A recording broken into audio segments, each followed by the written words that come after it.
Hello, superstars. Today is the final day of the YTP 2026 course, and I'm so excited. I enjoyed myself. I really enjoyed myself.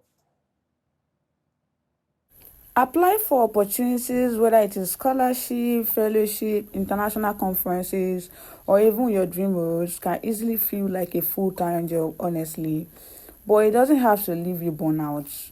Today, I'm sharing 8 smart strategies that completely transformed my application workflow and made the entire process 10 times easier. So let us dive right into it. Hello, superstars. Welcome back to my YouTube channel. If today is your first day of viewing my channel, make sure you click on the subscribe button, you like, and drop a comment to introduce yourself. I would love to get to know you. I know whenever you see people posting their life updates, I just got into this fellowship, I just got this master's program, I just got into this particular international conference, like all those kind of things. You'll be thinking, do they have more than 24 hours in a day? I used to think like that before. And sometimes you might even start envying those people, right? When you can actually make those same moves yourself. So you just need to implement the strategies that I'll be recommending today to just make the whole thing easier for you. The first strategy is keep an opportunity tracker. When you're actively looking for opportunities, it is very easy for you to look track of what you saw, where you saw it, or even when the deadline is closed. Setting up a central tracking system like a Notion or Google Sheets, because I personally use Google Sheets, where you can actually like keep all the opportunities that you want to apply for, makes everything easier for you. Imagine you are just scrolling on LinkedIn on a random day and then you saw this particular opportunity. Instead of just saving it, update it in your tracker, because that way you will not easily forget.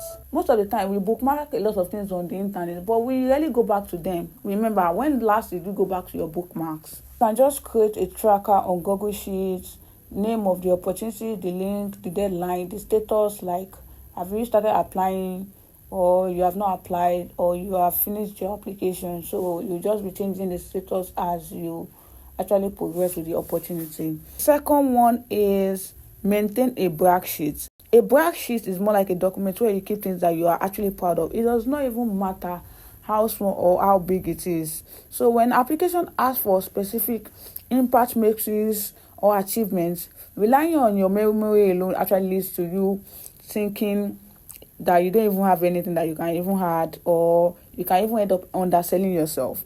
But with a running brag sheet, you can log your wins, numbers, milestones in real time. So you don't always have to look for a fresh data whenever you want to apply for opportunity. For example, maybe you hosted a conversation or a team project at work, log it there. So whenever they ask you to give examples, you can always go back to those things. Third strategy is maintain a master essay bank. What do I mean? Maintain what? A master essay bank, right? Because when you're applying for an opportunity, you get to write a lot of essays. I applied for one opportunity yesterday and I can't count the numbers of essays that I wrote. But it is very easier for me just because I already have some of these essays in my bank, like in my documents. And the funny thing is that they always ask for similar questions. Why do you want to participate? What are the challenges that you faced in the past that you saw? What are those projects that you have actively participated in? They will ask those kind of questions. So when you maintain an essay bank, you can always go back to it just to re-edit it, reframe it. And I'm not saying that you have to always like copy the essays that you've written. No, you don't have to copy, right? Because you have to always submit stronger application every time you get a chance to. When you have the running essay bank, it makes it easier for you to just go back into that particular essay bank just to pick important things that you can use. The thing is, get an accountability partner. I can't overemphasize this enough. It is important that you have people that are doing similar things to you, that whenever you even feel tired, they can hold your hands, like motivate you to keep going, make things easier and way less stressful. Because when you are on the journey with other people, it will definitely make it easier for you. Like people that you people are working together on the same goal. So what you can do is that set up a time that you people will be meeting on a weekly basis, whether it is daily or maybe twice in a week or 3 times in a week. Whenever you people meet, you just focus on applying for opportunities. While you're applying for opportunities, you also be updating your opportunity tracker. And then you also be having like fun conversations just to make things easier and way less stressful, because when you are on the journey with other people it will definitely make it easier for you. Fifth thing is centralize your core documents. Scrambling to locate your updated resume, official transcripts, recommendation letters, or passports 10 minutes before a portal closes can cause unnecessary stress. But when you have everything centralized in a particular folder, whether it is Google Drive or even on your system, you can create a folder where you can locate all the documents that you use for application. That one makes it easier. So you set up a folder, application folder, you have your CV, your cover letter, transcripts, or any other required documents. Sixth thing is block dedicated application sprints. I told you, it's not just like on a random day, you just say, oh, let me apply for opportunity today. No, that's not how it works.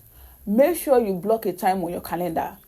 This is the time I'm going to use to apply for opportunities. Aside from the time that you can set up with your accountability partner, you can also have a personal time yourself. Or probably use the time that you block with your accountability partner to apply for opportunity. But you need to have a time blocked on your calendar just to make things easier for you. Seventh thing is build a reusable reference network. Most of the applications that they ask you to submit, they will say submit a reference, get a recommendation letter. You need to have people that can always allow you to use them during the application process. Like, for example, I have people already on my own documents. I documented them, their emails, their place of work, their full name, phone number, those kind of information that they normally has. You will tell them that whenever I want to apply, I want to be using you as my reference or my recommendator. I don't know whether that's the correct word. Just tell them, let them know that you'll be using them. And then you don't always have to go and be looking for reference every time they ask you to submit a reference for your application. In fact, I also have to tell you, especially if you want to apply for anything relating to academics, get your lecturer, any lecturer that you are familiar with, tell them. And sometimes, you have to write all the things that you need for them. It does not matter actually. You just focus on getting the right thing. Get them and just add them on your drive. The final thing is conduct a quick post-application debrief. The application process does not end when you click submit. Taking 5 minutes to evaluate what worked and what didn't work will help you finalize your beta system. Like for your next round, regardless of whether you got accepted or you got rejected.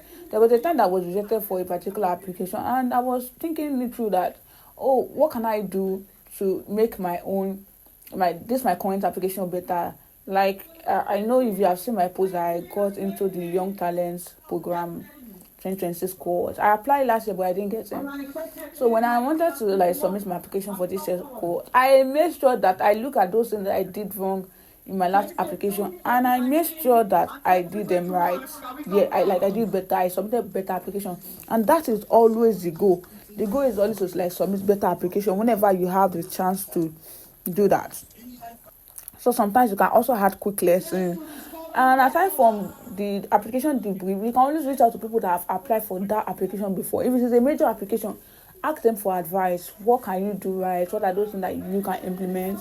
For example, now even for my Young Talent program, people have started reaching out to me. People that were rejected for this year's cohort reach out to me on LinkedIn and ask me that what can they do better in this, that the next application they are going to submit. Even some people that were not rejected, that were just planning to apply for next year cohort, reach out to me to also ask me the things that they can do to just make their application right. I always say it is not usually very easy. It is easier said than done. But when you want something, you should work for it. You should put in the system, the strategy that will make you get what you want. It is not always easy. It is never always easy because you have a lot of things that you want to do in your life. Yeah, you have. But try your best to make sure that you just put in proper systems just to make things easier for you. Make sure that you implement these strategies. You don't have to implement everything. Pick the ones that resonate with you the most and start implementing them. Thank you for staying to the end of this video. I hope that you've learned one or two things. So make sure, like I said, implement. That is very important. If you have not yet subscribed, make sure you click on the subscribe button, like and drop a comment. Tell me the ones that you are going to implement for your application process. Thank you very much for watching once again. See you in my next video.